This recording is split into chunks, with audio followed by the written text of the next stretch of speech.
ओम शांति। तो अलग अलग दिन हमने इस वेस्ट टू बेस्ट सीरीज़ में अलग अलग सेशंस कवर किए, अलग अलग टॉपिक पर डिस्कशन किया। तो इस सीरीज़ का ये लास्ट सेशन रहेगा।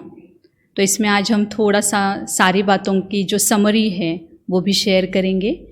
और जो लास्ट सेशन में हमने एक ब्रह्मा कुमारीज़ में जिस दिनचर्या को हम फॉलो करते हैं, जिस टाइम टेबल को हम फॉलो करते हैं, वो भी आपसे शेयर किया।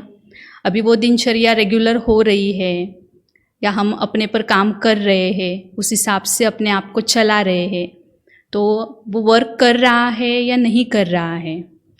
जैसे एक बैटरी जो होती है, जब चार्जिंग को लगाई जाती है तो बैटरी क्या होती है, काम में आना शुरू हो जाएगी, माना उसका जो फंक्शन है वो काम करना शुरू करेगा।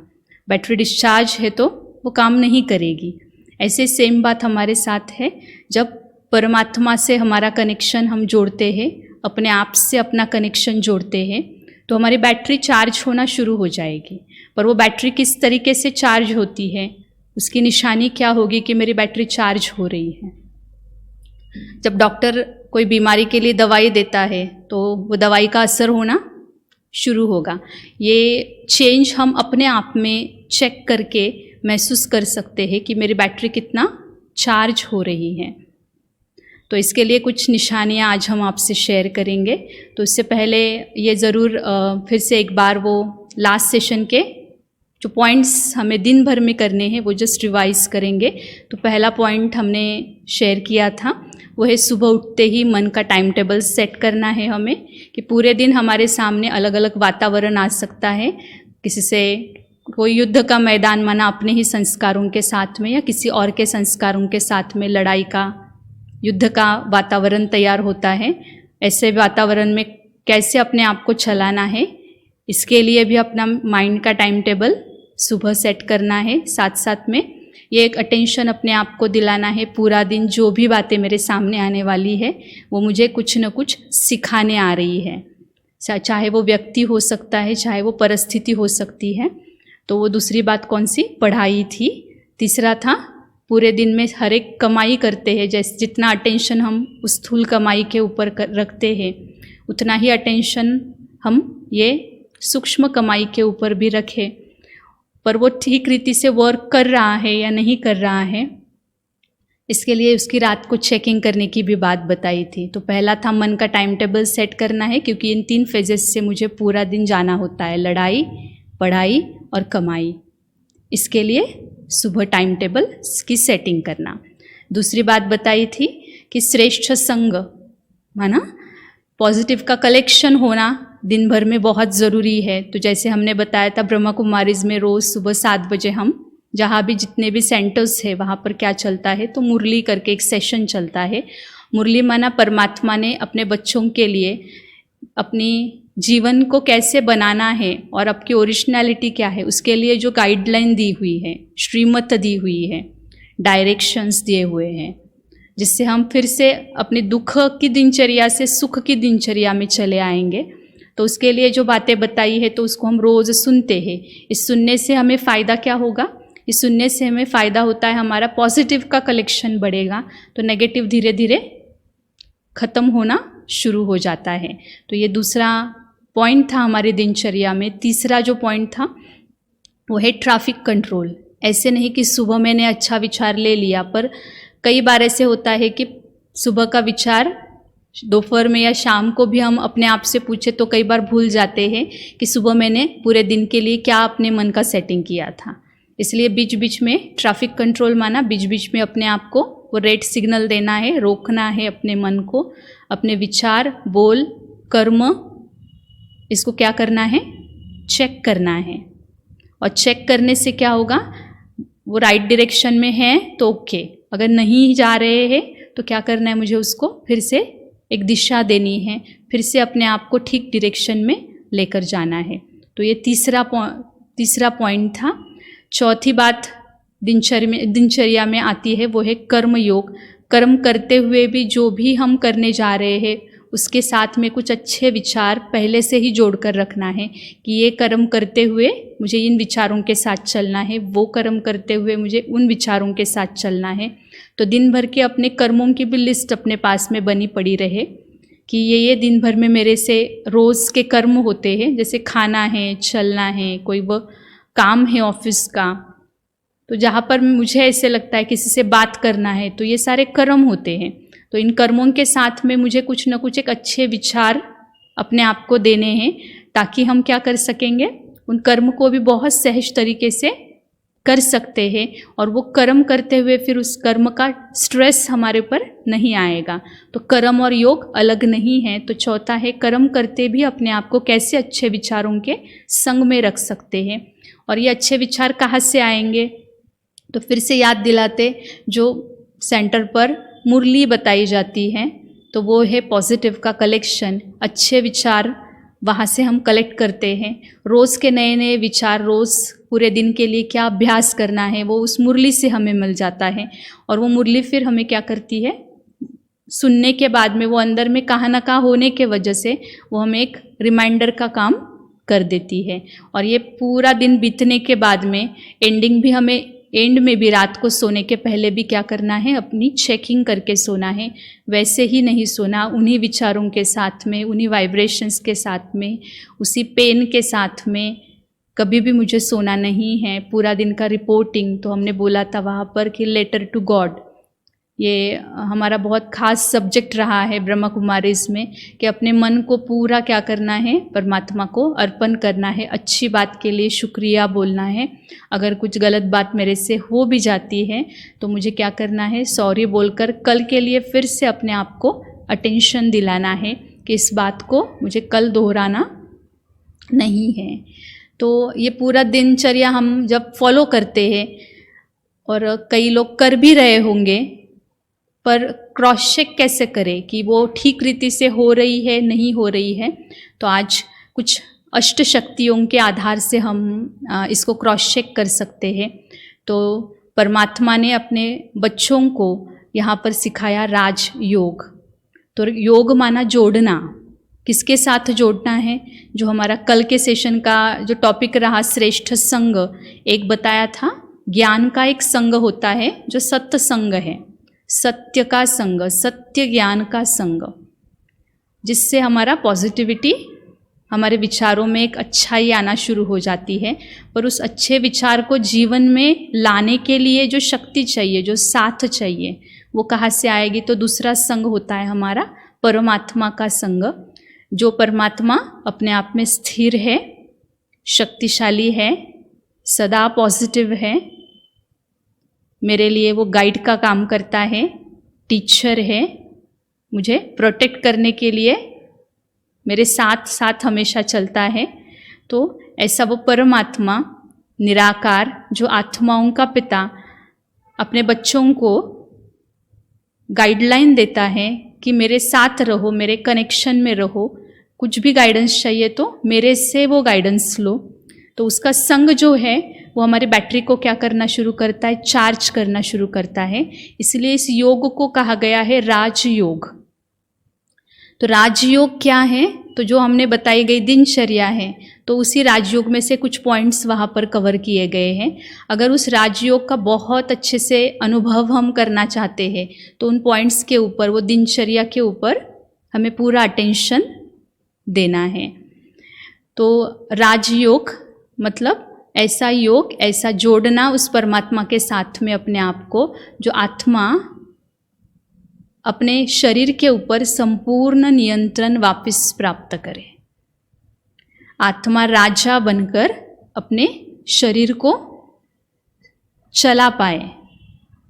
फिर मुझे ये नहीं कहना पड़ेगा कि मुझे बोलना नहीं था पर मेरे मुंह से निकल गया, मुझे ऐसे करना नहीं था पर मैंने कर लिया। तो ये पश्चाताप हमें फिर करना नहीं पड़ेगा। पर कब, जब अपना नियंत्रण, आत्मा अपने शरीर के ऊपर का नियंत्रण फिर से वापस जब प्राप्त करेगी, तब जाकर हम समझ जाएंगे कि हमारी बैटरी क्या हो रही है, आत्मा की चार्ज हो रही है।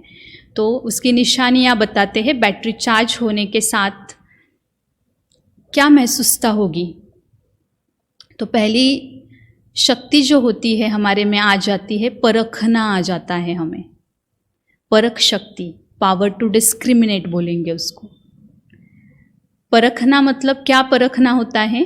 तो समझ जाना है, अगर कोई भी परिस्थिति आती है तो उस परिस्थिति में मेरा रोल क्या होना चाहिए, ये जिसको परखना आता है, समझ जाना है उसकी बैटरी क्या हो रही है, चार्ज हो रही है। ज़्यादातर हम क्या करते हैं, परिस्थिति को परखते हैं। कैसे? तो ये किसके वजह से हुई, इसका कारण क्या है, कौन रिस्पॉन्सिबल है, क्यों आई, तो हमारा पूरा फोकस वहाँ रहता है। और ये सोचने में हम अपने अंदर की बैटरी कम करना शुरू कर देते हैं। पर जहाँ पर हमारी बैटरी चार्ज हो रही है तो प्रोसेस उल्टा होता है। यहाँ पर हम परिस्थिति को एक्सेप्ट करते हैं और अपने आप को परखते हैं कि अब इस परिस्थिति को सॉल्व करने के लिए मेरे विचार ठीक रीति से चल रहे हैं, मेरी सोच राइट है, रॉन्ग है। तो जब हम अपने पर फोकस देना शुरू करेंगे, हर बात में अपने को परखना शुरू करेंगे, तो समझ जाना है मेरी बैटरी चार्ज हो रही है। तो ये सबसे पहली निशानी है। दूसरी बात, व्यक्ति के साथ में भी चलते हुए अगर गलत व्यक्ति का व्यवहार मुझे दिखा, अगर उसने कुछ गलत बात, जैसे कोई गुस्सा लेकर मेरे सामने खड़ा है, उस गलत बात को देखकर, उस गुस्से को देखने के बाद में फिर मेरा रिस्पॉन्स, मेरा उनके प्रति जो रिएक्शन है, मेरी जो प्रतिक्रिया है, तो वो भी परखना उतना ही ज़रूरी है कि वो देखने के बाद में मेरा मन क्या सोच रहा है, मेरे बोल किस तरीके से जा रहे हैं। और अगर मैं ये परख पाई तो समझ जाना है बैटरी चार्ज हो रही है। तो ये सबसे पहली शक्ति हमारे में काम करती है, वो है परखना शुरू हो जाता है। दूसरों को नहीं, परिस्थिति को नहीं, पर उन बातों को देखकर अपना रोल हमें समझना शुरू हो जाता है। इसके साथ साथ में दूसरी शक्ति हमारे अंदर में काम करती है, वो है निर्णय करने की शक्ति। कई लोगों को देखने को ये मिल जाता है कि बहुत अपने ही जीवन का निर्णय लेना होता है, या अपने बच्चों के लिए, अपने परिवार के लिए कोई निर्णय लेना होता है, तो क्या होता है, हमें किसी के सहारे की ज़रूरत पड़ती है, या हम बहुत कंफ्यूज होते हैं कि पता नहीं ये करूँ या वो करूँ, वो करूँ या ये करूँ, ये राइट है या नहीं है, उसका रिज़ल्ट क्या है क्या नहीं है। तो इन बातों में क्या हो जाता है, इन बातों में क्लैरिटी नहीं होने के वजह से लिए हुए निर्णय रॉन्ग जाते हैं। पर अगर हमारा परमात्मा से ठीक रीति से कनेक्शन जुड़ रहा है, उस चार्जर के साथ हमारी बैटरी जुड़ी हुई है, तो परमात्मा में वो एक शक्ति है परखना और निर्णय करना। तो निर्णय शक्ति क्यों है, क्योंकि वो स्थिर है। तो परमात्मा के सानिध्य में और सत्य ज्ञान जो हम सुनेंगे, तो सत्य ज्ञान और परमात्मा के साथ से हमारी मन की स्थिरता हमें फिर से वापस मिल जाती है। जैसे एक शांत तालाब में क्या होता है, पानी के अंदर का नीचे का हिस्सा जो है वो क्लियरली दिखता है। अगर वो पानी बहुत हिल रहा है, वो पानी में बहुत गंदगी है, तो क्या होगा, उसकी क्लैरिटी नहीं होती है, वो अस्वच्छ पानी स्पष्टता नहीं देता है। तो अगर मुझे हर बात में, हर परिस्थिति को सॉल्व करते हुए ये समझ में आ जाए कि मुझे क्या करना है, मेरा रोल इतना ही स्पष्ट मुझे दिखता है, हर बात, हर परिस्थिति को स्पष्ट रीति से मैं समझ सकती हूँ कि ये बात क्यों आई है और इस बात के लिए मुझे कौन सा निर्णय लेना है। तो जब आपकी स्पष्टता बढ़ती है, मन का कन्फ्यूजन कम होना शुरू हो जाएगा, तो समझ जाना है मेरी निर्णय शक्ति, ये दूसरी शक्ति हमारे अंदर में बढ़ती है। उससे भी हम अपने आप को चेक कर सकते हैं कि हमारी बैटरी कितना चार्ज हो रही है।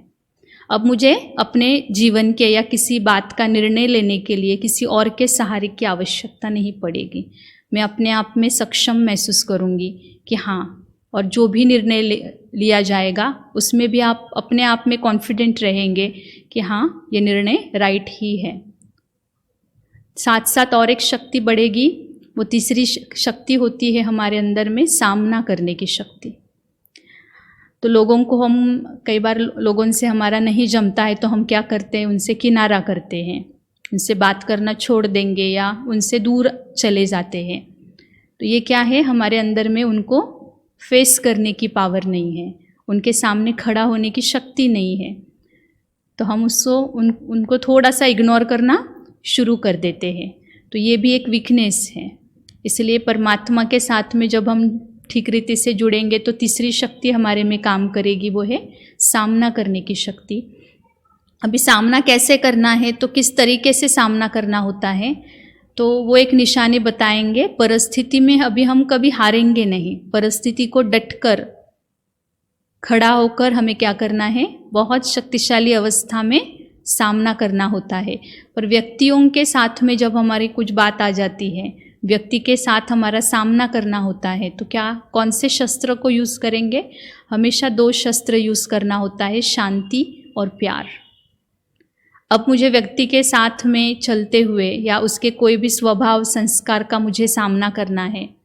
अगर मेरे में वो शक्ति आती है कि अब मुझे गुस्सा नहीं आता उनकी बातों को देखकर, अब मैं उन लोगों को या परिस्थिति को स्वीकार कर पा रही हूँ और मैं प्यार से उस बात को अभी हैंडल करती हूँ। जैसे एक छोटा सा बच्चा है, माँ उसको पढ़ाने के लिए बिठा रही है, 10 बारी 12 बारी 15 बारी 20 बारी भी अगर वो नहीं सुन रहा है, जैसा आप चाहते हो वैसे नहीं कर रहा है, तो भी 20 बार समझाने के बाद भी माँ फिर भी अपना पेशेंस लूज़ नहीं करती है, वो प्यार और वो शांति से ही उस बात को हैंडल करती है, तो समझ जाना चाहिए कि बैटरी चार्ज हो रही है।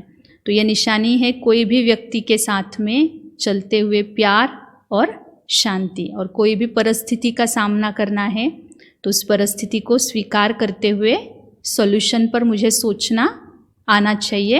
उस परिस्थिति में मुझे कभी भी डर नहीं लगेगा, पर उतना ही विश्वास रहेगा कि ये ज़रूर पार हो सकती है। तो ये तीसरी शक्ति हमारे में काम करना शुरू करेगी अगर मैं परमात्मा सानिध्य में सच्ची में बैठी हुई हूँ, मेरा कनेक्शन उस परम शक्ति के साथ में सच्ची में जुड़ा हुआ है, तो ये शक्तियाँ हमारे में काम करना शुरू करती हैं। और एक शक्ति इसके साथ हमारी बढ़ना शुरू हो जाएगी, वो है समाने की शक्ति, पावर टू एकोमोडेट। ये क्या होता है, तो जैसे सागर होता है, बहुत सारी नदियों को क्या करता है, अपने में समाना शुरू कर देता है। तो ये शक्ति कहाँ पर यूज़ की जाती है और कैसे चेक करेंगे ये शक्ति हमारे में है या नहीं है? तो जैसे होता है कई बार लोग बोलते सागर में जो नदियाँ आती है तो वो नदियों का सिर्फ पानी नहीं लेता है ना, पानी के साथ में कूड़ा कचरा गंदगी ये सब सागर अपने में समा लेता है और फिर क्या करता है, कचरे को किनारे ढकेल देता है। ऐसे ही सेम बात है, हमारे जीवन में हजारों लोग मिलते हैं हमें, बहुतों के कनेक्शन में आते हुए कोई अच्छी चीज़ लेकर आता है, कोई खराब चीज़ भी लेकर आ सकता है। पर अगर अच्छी चीज़ को जैसे हम अपने में समा लेते हैं या अच्छा लगता है, पर जब कोई बुरी चीज़ हमें देता है तो उनको समाना थोड़ा सा क्या हो जाता है, मुश्किल लगता था। या हमें सोच भी कई बार ये आती है कि ये क्यों इतना नेगेटिव सुना रहे हैं हमें, तो वो भी डाइजेस्ट करना हमें आ जाता है अगर मेरी बैटरी चार्ज हो रही है तो यहाँ पर ये शक्ति हमारी बढ़ती है। निंदा, स्तुति, मान, अपमान, दुख या सुख, सब में अगर मैं अपने में स्थिरता महसूस करती हूँ तो समझ जाना है कि मेरी समाने की शक्ति काम कर रही है। पर निंदा को कौन डाइजेस्ट कर सकता है, निंदा को कौन समा सकता है? जिसने स्तुति भगवान को अर्पण की हुई है। अगर किसी विशेषता के कारण मुझे वाह मिली है या कोई तारीफ मेरी कर रहा है, तो वो क्रेडिट किसको देना ज़रूरी है? क्योंकि ये विशेषता मेरी नहीं है, ये गॉड गिफ्ट है मुझे। इसको ये क्लैरिटी आ जाती है कि जो भी विशेषता मुझे मिली हुई है इस जीवन की यात्रा में, चाहे किसी की सुंदरता हो सकती है, किसी का बोलना अच्छा हो सकता है, किसी का नेचर बहुत अच्छा है, कोई बहुत हेल्पिंग है, तो ये सारी विशेषताएं जो होती है वो हमें गॉड गिफ्ट है। और वो उसको थैंक्स बोलना है कि ये जो भी वाहवाह आई है ये आपको अर्पण, क्योंकि आपकी विशेषता के वजह से ये बात आई है। इतना लाइटनेस फील होगा। अहंकार से हम हमेशा बचे रहेंगे, और इस वजह से अगर कोई नुकसान भी पहुंचाता है या निंदा भी मेरी करता है तो उस समय हम ज़्यादा नीचे नहीं आएंगे, पर अपने आप को उठाने की शक्ति आत्मा स्वयं में महसूस कर पाती है। तो ये हमारी चौथी शक्ति है, समाने की शक्ति। सागर के समान दोनों भी बातों को अंदर में समाना आना चाहिए, वो भी समान रीति से। सुख मिले तो बहुत ओवर एक्साइटमेंट, बहुत हवा में उड़ रहे हैं हम, और दुख मिले तो एकदम ज़ोर से नीचे आ जाते हैं। इसलिए सुख भी मिले तो भी क्या करना है, थैंक्स परमात्मा को कि अच्छा गाइडेंस, अच्छे कर्म आपने करना सिखाया, इस वजह से ये सुख मेरे सामने है। तो दुख भी अगर आ जाता है तो उसको स्वीकार करने की शक्ति नेचुरली आत्मा में आ जाती है। तो ये चौथी शक्ति हमारी अपने आप में हम चेक कर सकते हैं कि हमारी बढ़ रही है या नहीं बढ़ रही है। तो उस हिसाब से अपनी बैटरी की चार्जिंग चेक होगी।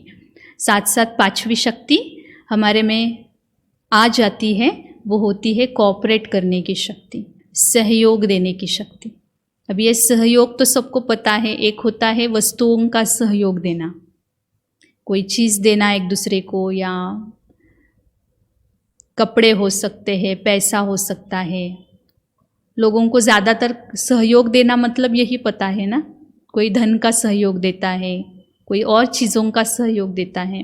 पर आज सबसे ज़्यादा ज़रूरत है वो कौन से सहयोग की? हर एक को, छोटे से लेकर बड़े बुजुर्ग तक, हर एक को लगता है मुझे कोई समझ के ले। तो सहयोग किस बात का मुझे देना है? तो सहयोग देना है अपने शुभ भावनाओं का। ये शक्ति कहाँ पर काम करेगी? जब भी हमारे सामने कोई गलती करता है, गलत बात करता है और हमें अच्छा नहीं लगता है, तो हमें अच्छा नहीं लगता, फिर भी जो चार्ज बैटरी वाला होगा वो क्या करेगा? उसको उस कमज़ोरी से, उस गलती से निकलने के लिए जो हमारे तरफ से अच्छे विचार, उसकी मदद चाहिए, वो ज़रूर देगा।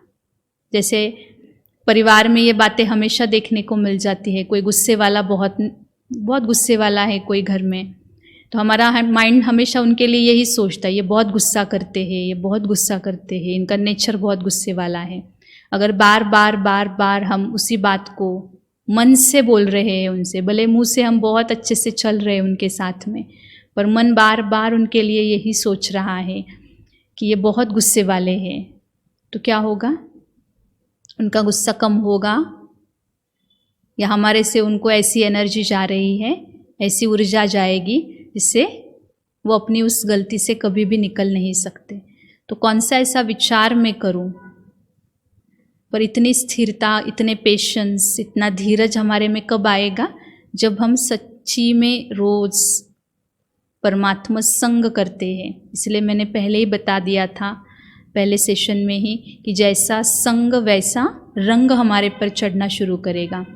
जैसे एक भगवान के सामने अगर कोई व्यक्ति गलती करेगा तो भगवान उसके बारे में क्या सोचेगा? कोसेगा उसको, या उसको निकलने के लिए उसको जो शक्ति चाहिए वो शक्ति प्रदान करेगा।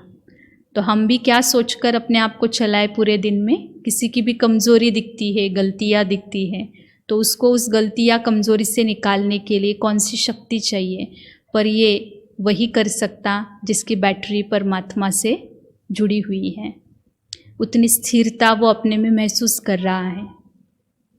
और ये अगर होता है हमारे से कि अब मुझे लोगों के गलती पर गुस्सा नहीं आता, पर उनके लिए शुभ भावना निकलती है कि वो जल्दी से अपने अंदर में वो महसूस करे गलती और उससे वो जल्दी निकल जाएंगे, एक शुभ भावना। और यही सहयोग आज सबको आवश्यक है।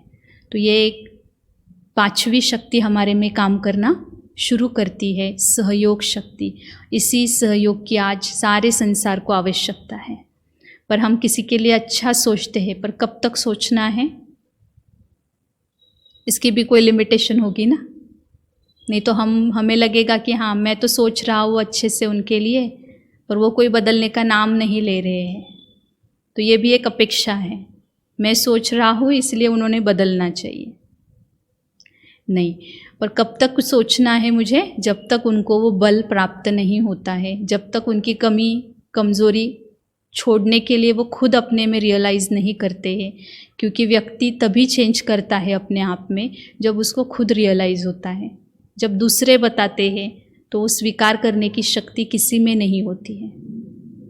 और बोल से कोई सुधारने की कोशिश भी किसी को करे तो वो टेम्प्ररी चेंज होता है। इसलिए बच्चों को देखो, आप बहुत बार आपने ऑब्ज़र्व किया होगा कि टीवी बंद करना है या मोबाइल छोड़ना है या पढ़ाई पढ़ने के लिए बैठ जाओ ये बोलना है, तो आपको रोज़ क्यों बोलना पड़ता है?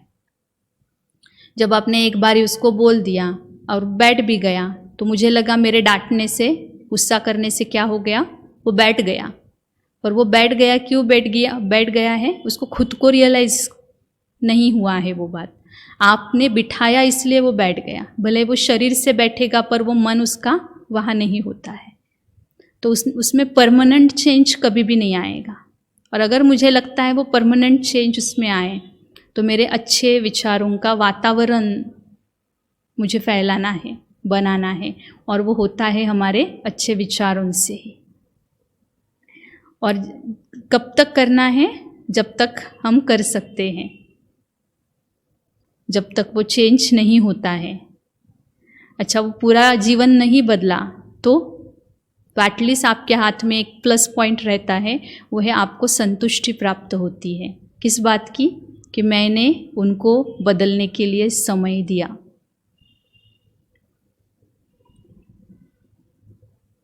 तो मेरे जीवन में मुझे वो संतुष्टि प्राप्त होगी कि मैंने सबको चेंज होने के लिए समय दिया। तो उसी के साथ में, सहयोग शक्ति के साथ में और एक शक्ति हमारे में काम करती है, वो होती है सहन शक्ति। इसी को बोलते हैं सामने वाले को चेंज होने के लिए टाइम देना है मुझे। तो सहन करना माना क्या होता है? संसार की डेफिनेशन सहन शक्ति की क्या होती है? एक कमज़ोरी की डेफिनेशन है। आज दिन तक हम भी वही समझते थे कि मैं क्यों सहन करूं, मैं क्या कम हूं क्या, मैं उनसे अच्छा कर सकती हूँ तो मैं क्यों उनका सुनूं। क्योंकि सहन शक्ति की डेफिनेशन ही हमें पता नहीं है। जो टीवी में, सीरियल में हमने सहन करने की बातें देखी हुई थी, तो वो सास बहू के सीरियल्स रहती हैं, उसमें देखा गया है वो कैसे टॉर्चर किया जाता है बहू को और वो कैसे सहन करती रहती है। तो हमें लगता था कि वो सहन करना माना सिर्फ इतना ही होता है, कोई किसी को दबाए और बिना कुछ बोले दूसरा व्यक्ति क्या करता है, उसको टॉलरेट करता रहता है, सहन करता रहता है, और अंदर में बड़ा मजबूरी से वो दुख के आंसू रोने वाला सीन। तो ये इतना ही डेफिनेशन संसार की हमें पता थी। पर जब यहाँ पर आए तो यहाँ पर हमें एक और डेफिनेशन मिली कि किसी के प्रभाव में बिना आए अपनी अच्छाई का प्रभाव सामने वाले पर डालना, इसको बोलते सहन करना। तो इसका सिंपल सा उदाहरण, जैसे फलों से लदा हुआ पेड़ है, बहुत सारे फल लगे हुए हैं पेड़ को, तो अगर हमने उसको पत्थर मारा तो हमने क्या मारा, उसका प्रभाव वो नहीं, उस पर नहीं पड़ेगा, पर वो रिटर्न में क्या देता है? पत्थर के रिटर्न में फल देता है। तो हम लोग तो मुझे कोई निंदा का पत्थर फेंकता है, या कोई कमेंट पास करने का पत्थर फेंकेगा, कोई करेक्शन का पत्थर फेंकेगा, और भी कुछ अलग अलग बात, कोई दुख देने का पत्थर फेंक सकता है। पर मैंने कभी चेक किया कि उसके रिटर्न में देने के लिए मेरे पास क्या है? और वो चेकिंग वही व्यक्ति कर सकता है जिसकी बैटरी, फिर याद दिलाते, बैटरी जिसकी चार्ज है, परमात्मा से जिसका कनेक्शन ठीक रीति से जुड़ा हुआ है, जिसके अंदर परमात्मा के समान अपने आप में वो ऊर्जा महसूस करता है। तो समझ जाना है, अभी मुझे किसी के प्रभाव में आने की ज़रूरत नहीं है। कौन क्या दे रहा है उसका असर मुझ पर नहीं पड़ता है।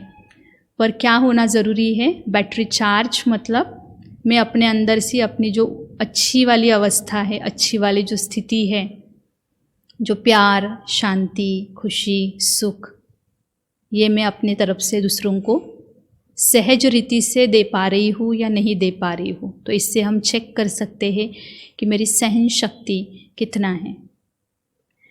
अच्छा, और पॉइंट एक याद आता है, जैसे बहुत बार ऐसे लोग भी हमें मिलते हैं कि बहुत सारी इधर उधर की व्यर्थ बातें सुनाते हैं, नेगेटिव समाचार हमारे कानों पर डालते रहते हैं, और मुझे ऐसे लगता है इतना क्यों व्यर्थ बोल रहे हैं, इतना क्यों नेगेटिव बोल रहे हैं। तो उसमें कई बार ऐसे होता है, परिवार होता है या फिर कोई फैमिली फंक्शन होता है, तो वहाँ से उठ भी नहीं सकते हैं, बैठना तो पड़ता है और सुनना भी नहीं है मुझे।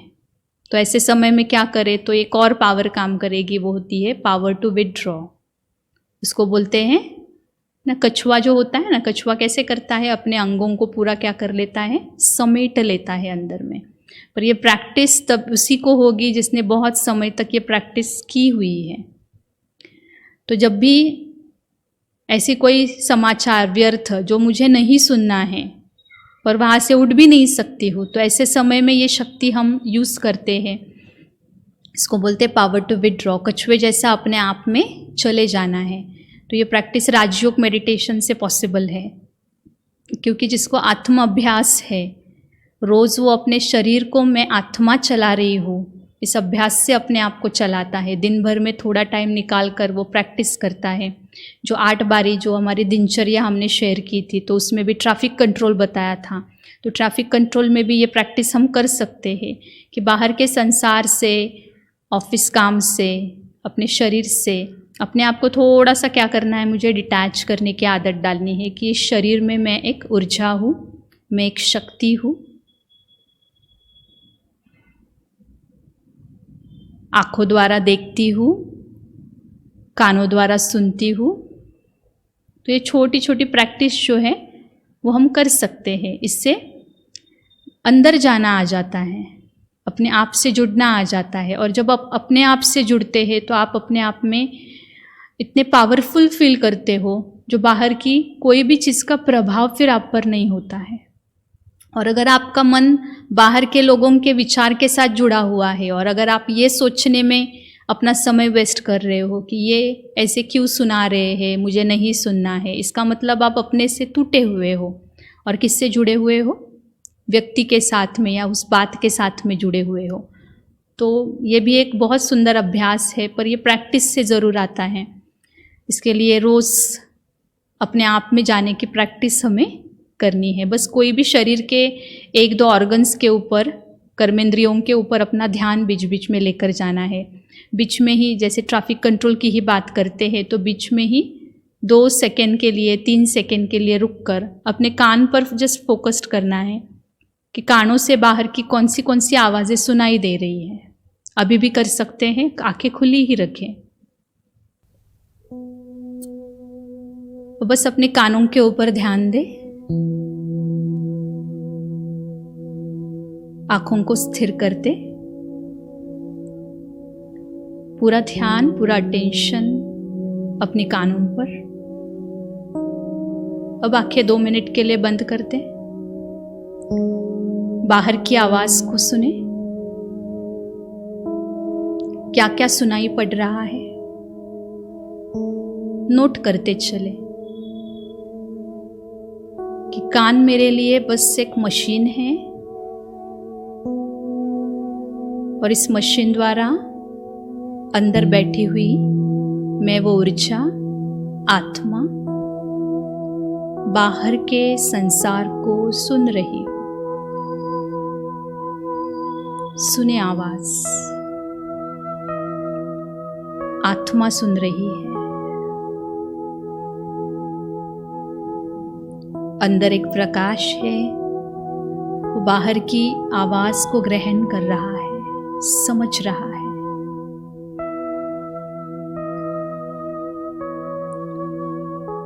आँख खोल दे। कितना समय लगता है इसमें? कैसे फील हुआ उसमें? जैसे हम अपने आप से जुड़कर, अपनी वो शक्ति के साथ जुड़कर अपने आप को चार्ज कर रहे हैं।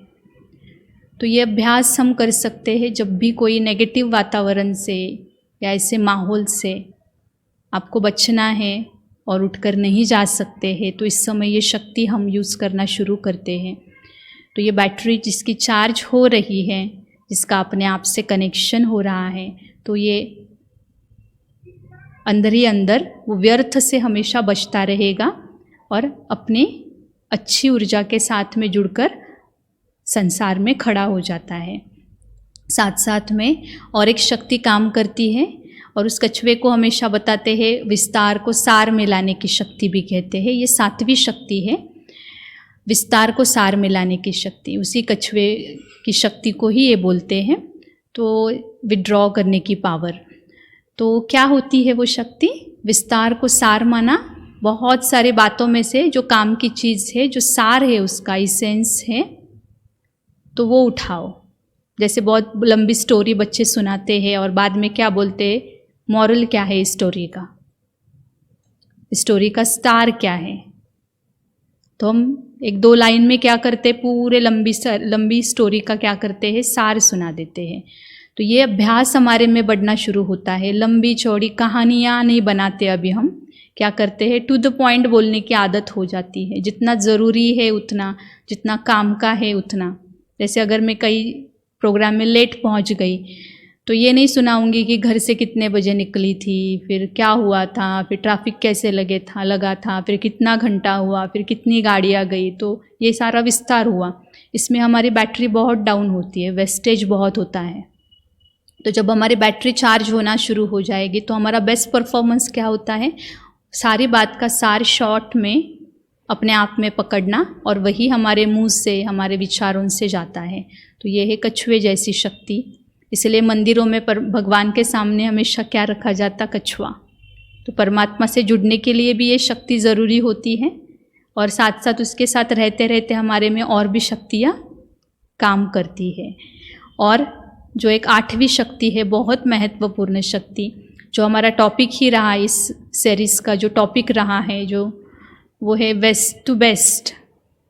तो वेस्ट होने के कारण क्या होते हैं, जो वेस्टेज होता है, व्यर्थ में जाती है बहुत सारी बातें, बोल, विचार, कर्म, समय, ये सारा व्यर्थ होने का कारण क्या होता है, क्योंकि हमें फुल स्टॉप देना नहीं आता है। कहाँ देना है, क्यों देना है, इसका लॉजिक पता नहीं है। तो 8वीं शक्ति जो है वो हमारे में काम करती है, और वो शक्ति है समेटने की शक्ति। इसको बोलते हैं पावर टू पैकअप, मतलब फुल स्टॉप देने की शक्ति। अगर किसी ने मुझे कुछ बोल दिया है, बोलने के बाद में 1-2 दिन पहले ही सेशन में हमने वो शेयर किया था कि बोलने के बाद में क्या हो जाता है, वो व्यक्ति तो निकल जाता है एक शब्द बोलकर, पर उसके बाद में हम 1 घंटा 2 घंटा पूरा दिन उसी विचार के साथ में अपने आप को चलाते हैं। वो व्यक्ति का एक बोल, वो बोलकर निकल गया, पर पूरा टाइम में क्या कर रही हूँ, अपनी बैटरी को उस सोच से डिस्चार्ज कर रही हूँ। और इस वजह से क्या हो रहा है, वो फुल स्टॉप वहाँ के वहाँ लगाना नहीं आता है। इस वजह से पूरा खालीपन आ जाता है, और बाकी शक्तियाँ भी उसके साथ में कम होना शुरू हो जाता है। तो ये सबसे महत्वपूर्ण शक्ति है अगर अपने लीकेज को रोकना है। नहीं तो एक साइड में आप मेडिटेशन प्रैक्टिस कर रहे हैं, जैसे एक अच्छे पानी से एक टंकी भर रहे हैं, और दूसरे साइड में क्या कर दिया है, नल को खोल दिया है, तो क्या होगा, उस टंकी में पानी बचेगा ही नहीं, वो स्टॉक ही नहीं रहेगा। तो हमेशा ये स्लोगन याद रखना है, फुल स्टॉप तो फुल स्टॉक। कौन सा स्टॉक रहेगा हमारे पास, शक्तियों का, गुणों का, ये फुल स्टॉक होना शुरू हो जाता है, पर इसका आधार है फुल स्टॉप देना। तो जितना हो सके जल्दी से जल्दी हम फुल स्टॉप देना, माना बात को वहाँ के वहाँ ख़त्म करना। जितना सीखेंगे उतना हम अपनी शक्ति को स्टोर कर सकते हैं, और फिर वो शक्ति हमें जहाँ यूज़ करना है वहाँ पर हम यूज़ कर सकते हैं। पर ये 8 शक्तियाँ किस में काम करेगी, जिसकी बैटरी चार्ज है। तो इन 8 शक्तियों के आधार से हम अपनी बैटरी की चेकिंग कर सकते हैं। तो ये निशानियाँ हैं। तो राजयोग जो है, राजयोग माना परमात्मा से ऐसा संबंध, ऐसा कनेक्शन है कि जिससे आत्मा अपनी खोई हुई शक्तियाँ कर्मेंद्रियों पर जो राज्य करने की शक्ति है तो वो क्या करती है, वापस प्राप्त कर लेती है। तो जो बेस्ट टू बेस्ट परफॉर्मेंस के लिए ये अष्ट शक्तियाँ उतनी ही ज़रूरी हैं, पर वो अष्ट शक्तियों का सोर्स जो है, स्रोत जो है, वो है परमात्मा।